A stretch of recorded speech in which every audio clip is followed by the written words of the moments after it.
दोस्तों रोबोट 2.0 कल लग चुकी है और ऑडियंस को काफ़ी अच्छी भी लग रही है। तो आज के इस वीडियो के अंदर हम 2.0 के एंड को एक्सप्लेन करेंगे और आपको बताएंगे कि आखिर एंड में हुआ क्या था। तो शुरू से लेकर एंड तक वीडियो को जरूर देखिएगा। नमस्कार दोस्तों, चर्चा दोहराने में आप सभी का एक बार फिर से स्वागत है।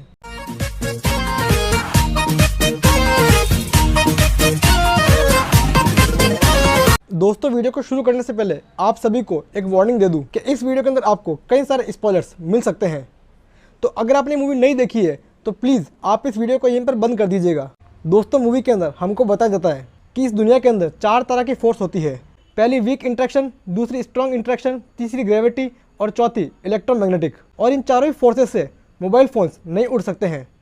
इट मीन्स ये होता है कि जो ये फ़ोन्स उड़ रहे हैं इनके पीछे फिफ्थ फोर्स काम कर रही है। अब दोस्तों यहाँ पर फिफ्थ फोर्स होती है इंसान का ऑरा, जिसकी मदद से फ़ोन उड़ सकते हैं। अब दोस्तों इस बात को साइड में करते हैं और चलते हैं सीधा एंड की तरफ। तो दोस्तों जैसा कि आप सभी को मालूम है कि पक्षीरदन के सामने चिट्टी घुटने टेक देता है और फिर पक्षीरदन से जीतने के लिए केवल एक ही रास्ता होता है और वो होता है 2.0 को वापस लेके आना। दोस्तों ये 2.0 वही एविल रोबोट है जो कि रोबोट के अंदर विलन था। अब 2.0 आता है, पक्षीरदन से लड़ता है, लेकिन फिर वो एंड के अंदर कहीं ना कहीं हारने लगता है। फिर ऐसे के अंदर हमें शंकर सर सरप्राइज करते हैं और फिर हमें देखने को मिलता है 3.0 जो कि एक मिनी रोबोट होता है। अब इसे 2.0 उस टाइम बनाते हैं जब ये पक्षीरदन से लड़ने की तैयारी कर रहे होते हैं।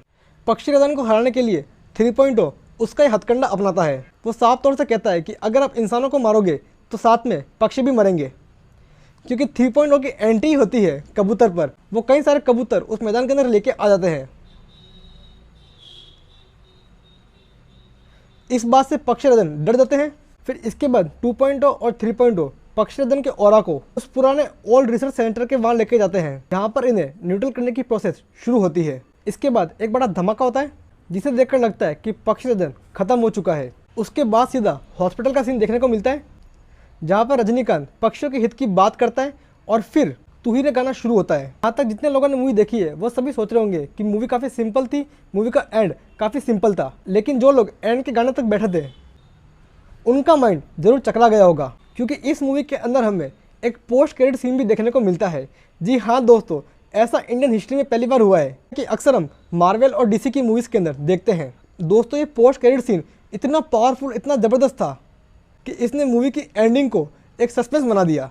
तो पहले हम बात करते हैं कि आखिर पोस्ट क्रेडिट सीन था क्या। तो दोस्तों पोस्ट क्रेडिट सीन के अंदर हमें देखने को मिलता है कि रजनीकांत अपने बेड पर बैठे होते हैं और वो अपनी वाइफ सना यानी कि ऐश्वर्या से बात कर रहे होते हैं। उनकी वाइफ उन्हें डांट रही होती है और वो सोचते हैं कि क्या सेलफोन अब नहीं उड़ सकते हैं क्या, और एकदम से सरप्राइजिंगली वो सेलफोन उड़ के चले जाता है।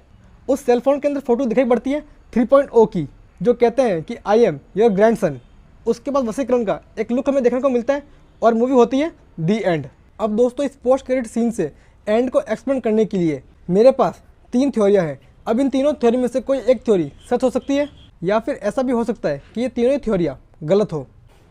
तो दोस्तों पहली थ्योरी तो ये है कि जब पक्षीरदन के ऑरा को न्यूट्रल कर रहे थे उस टाइम एक बहुत बड़ा धमाका होता है। शायद उस धमाके के कारण से ऑरा पूरी तरीके से न्यूट्रल नहीं हो पाया। इसके कारण से फिफ्थ फोर्स 3.0 के पास आ गई और अब वह मोबाइल लेकर उठ सकता है। और शायद नेक्स्ट पार्ट के अंदर पक्षीरदन 3.0 के सहारे से अपने बदले को पूरा करेगा। अब दोस्तों थ्योरी नंबर 2 थ्योरी 1 के बिल्कुल सिमिलर है, बट थोड़ा सा चेंज ये है कि जब वहाँ पर एक्सप्लोजन हुआ तब पक्षीरदन ने अपने ऑरा को जानबूझकर 3.0 को सौंप दिया ताकि पूरी दुनिया के अंदर फिफ्थ फोर्स सामने आए और जब हमें भविष्य के अंदर इस चीज़ की ज़रूरत पड़े तब इसको हम यूज़ कर पाए।